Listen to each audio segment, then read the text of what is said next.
মামা 25 টাকা বার্গার বুঝ।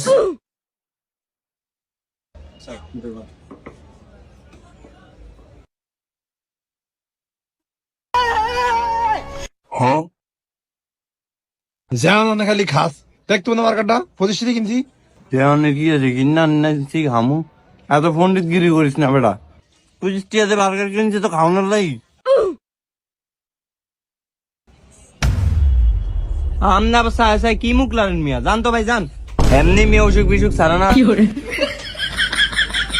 মামা তোর হাল্লা বাসাই ভাই তুই আমারে খাবার লিয়ে যা। হ্যাঁ আমাদের টিয়া নাই বেটা, আমি তো কই তুই খাওয়াস।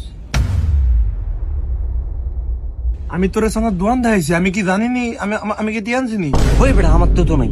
আর তুই বেটা দোকানদার উল্টা পাল্টা কথা কইছিস। বেশি ফোন চালাই কি করস বেটা, যে আনো না ইয়ানো টিয়া দিমু কইতে, তোর দ্বারা আসলে একটিও নাই।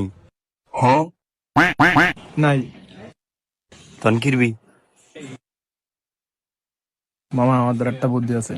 তুই বার্গারের ভিতরে একটা ফাত্তর থো, আমি আস না হ্যাঁ দরজা কমু ওই মেয়ে আপনারা কি বার্গার দিছেন, বার্গারের ভিতরে ফাত্তর টিয়ার আমাদের গোষ্ঠী ছিলাম, তুই একটা ফাত্তর আজ না থো আমি যাই।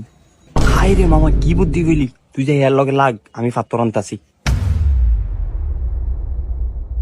ওই মেয়ে ওই আপনি কি বার্গার দিছেন, বার্গারের ভিতরে ফাত্তর এটি খাওন যায় ভাই একটু তো বাচ্চার ভুলে করতে পারে, কই দেখি ভাই। ওই এই যে দেখেন এটা খাইবো কেন নে?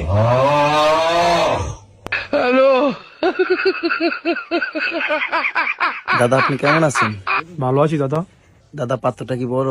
দাদা পাত্রটা আপনি নিচে দিয়ে দিলে কেমন হয়? ওই বেটা এর লগে এরকম ফুজুর ফুজুর কি, খানার ভিতরে পাত্তর পাইছি বিল দিতাম না শেষ। হ্যাঁ হ্যাঁ ভাই ইট পাইছেন ভাই, আমার মাফ করে দেন ভাই, আপনি একটু এদিকে আইন। ও আইছি তো কি হইছে, খাওয়ানোর মধ্যে ইটকের চিনি নিয়াম না আমারে। মামা ধরা পড়ে গেছে না, তুই আর বন্ধ কর ফাওয়ার কাটিস না, বলা বলা মামা বলা। কি কস হাই রে, এ তুই নিখুঁত কামে ধরা খাই গেছি। খালা ঠিক আছে, দিয়ে যা আল্লাহর কি তালা।